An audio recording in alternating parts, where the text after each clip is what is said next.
क्या आप भी अमेरिका में पढ़ाई का सपना देख रहे हैं? अगर हाँ, तो सुनिए ये शॉकिंग खबर। दरअसल दिल्ली में एक इंडियन स्टूडेंट को सिर्फ इसलिए F1 वीज़ा नहीं दिया गया क्योंकि उसने ये नहीं बताया कि यूनिवर्सिटी ऑफ वेस्ट एलाबामा उसने क्यों चुना है। वीज़ा ऑफिसर ने सिर्फ एक सवाल पूछा और उसे रिजेक्ट कर दिया। अब 2025 में वीज़ा मिलना और भी मुश्किल हो सकता है। अगर आप सही वजह नहीं बताते हैं तो आपके वीज़ा का रास्ता कट सकता है। तो आज के इस वीडियो में हम यही जानेंगे कि कैसे आपका एक गलत जवाब आपके वीज़ा रिजेक्शन का कारण बन सकता है।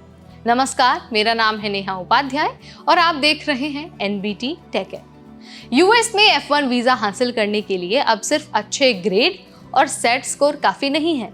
अब आपको ये भी साबित करना होता है कि आपने जो यूनिवर्सिटी और जो अपना कोर्स चुना है वो आपके करियर गोल्स से पूरी तरह मेल खाता है।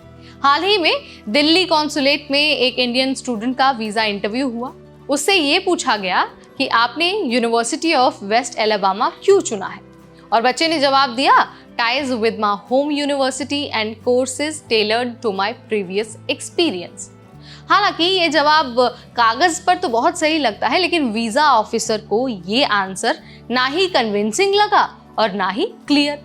वीज़ा ऑफिसर के लिए ये बहुत इंपॉर्टेंट है कि वो स्टूडेंट को पूरी तरह से समझ सके कि उसके यूनिवर्सिटी और कोर्स का जो सिलेक्शन है वो उसके करियर के लिए सही क्यों है। अगर आप इस सवाल का सही और सटीक आंसर नहीं देते हैं तो आपका रिजेक्शन तय है। आजकल वीज़ा इंटरव्यू में सवाल पूछने के तरीके बदल गए हैं। अब आपसे ये पूछा जाता है कि आपने ये पर्टिकुलर कॉलेज और ये पर्टिकुलर कोर्स आखिर चुना क्यों है। अगर आपके पास इसके लिए कोई स्ट्रॉन्ग रिस्पॉन्स या फिर कोई स्ट्रॉन्ग रीज़न नहीं है तो वीज़ा ऑफिसर को आप पर शक हो सकता है कि आप यूएस में असल में क्या करने आ रहे हैं।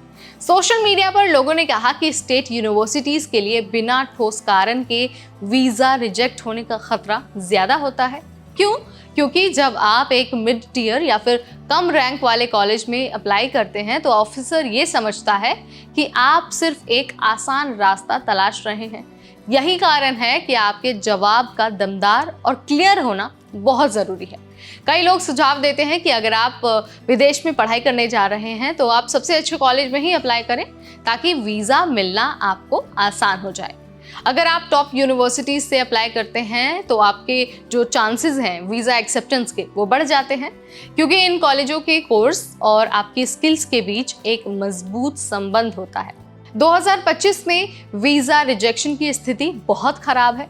अभी तक के डेटा के अनुसार F1 वीज़ा रिजेक्शन के केस पहले से ज़्यादा बढ़ गए हैं।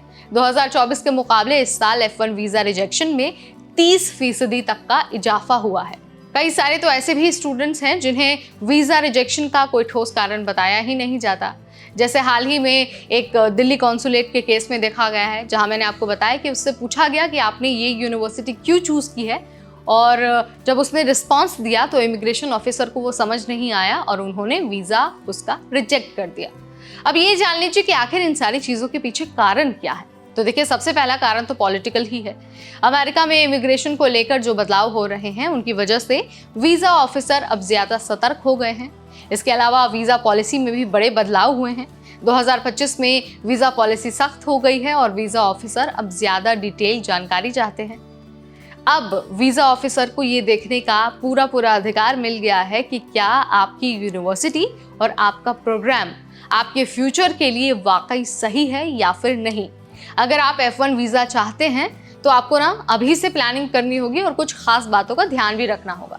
सबसे पहले तो जब आप इंटरव्यू में बैठे हों और आपसे सवाल पूछा जाए आपकी यूनिवर्सिटी और आपके कोर्स के बारे में, तो आपको बहुत लॉजिकल और बहुत क्लियर आंसर देना है। अगर आप सटीक आंसर नहीं देते हैं, लॉजिकल आंसर नहीं देते हैं, तो वीज़ा ऑफिसर को शक हो सकता है और हो सकता है कि आपका वीज़ा रिजेक्ट कर दिया जाए या फिर आपको इंटरव्यू से बाहर कर दिया जाए। तो इन सारी चीज़ों को आपको ना ध्यान में रखना होगा। आप जो भी आंसर दे रहे हैं, एक एक शब्द आपका नपातुला होना चाहिए, उसके बारे में आपको बहुत अच्छे से जानकारी होनी चाहिए और आपको पता होना चाहिए कि आप जिस कॉलेज में इनरोल कर रहे हैं, जिस कोर्स में एडमिशन ले रहे हैं, वो आपके भविष्य के लिए कितना ज़रूरी है। इसके अलावा आपका SOP बहुत स्ट्रांग होना चाहिए। SOP यानी कि स्टेटमेंट ऑफ पर्पस।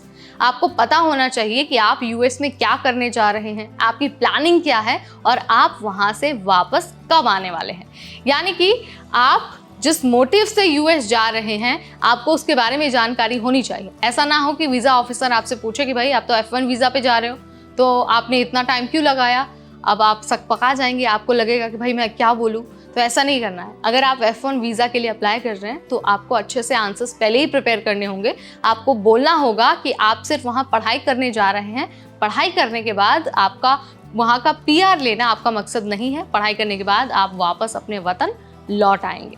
यानी कि आपके शब्दों में, आपके मोटिव में, आपके रिस्पॉन्स में एक क्लियरिटी होना बहुत ज़रूरी है, साथ ही लॉजिक होना बहुत ज़रूरी है। अगर आप अपने रिस्पॉन्स से वीज़ा ऑफिसर को सेटिस्फाई नहीं कर पाते हैं और आप खुद में ही बहुत ज़्यादा कंफ्यूज लगते हैं तो वीज़ा ऑफिसर आपका आंसर नहीं सुनेंगे, आपकी बातें नहीं सुनेंगे और जाहिर सी बात है जब ऐसी चीज़ें होंगी तो आपका वीज़ा रिजेक्ट होना तय है। तो पहले से तैयार करके जाइए। आपको पता होना चाहिए कि आपका स्टेटमेंट ऑफ पर्पस क्या है। इसके अलावा आपका कोर्स और आपका जो कॉलेज है वो आपके फ्यूचर से कैसे मेल खाता है, आपकी प्लानिंग में कैसे फिट बैठता है, ये भी आपको पता होना चाहिए, अच्छे से पता होना चाहिए। लॉजिक आपको देना है, घुमा फिरा कर तो बात बिल्कुल नहीं करनी है, कट टू कट बात करनी है। जो रिस्पॉन्स है, जो रियलिटी है, आपको इंटरव्यू के सामने वही सारी चीज़ें रखनी है। तो यहाँ पर मैंने आपको बहुत क्लियर शब्दों में बता दिया है कि कैसे F1 वीज़ा मिलना अब मुश्किल हो गया है और ये भी बता दिया है कि आखिर इतने सारे वीज़ा रिजेक्ट क्यों हो रहे हैं और आप इससे खुद को कैसे बचा सकते हैं। वीडियो अगर आपको पसंद आया है और आपको लगा कि इससे आपकी नॉलेज में इजाफा हुआ है तो इसे लाइक और शेयर करना बिल्कुल ना भूलें। ऐसे अपडेट्स के लिए बने रहिए हमारे चैनल NBT Tech Ed पर।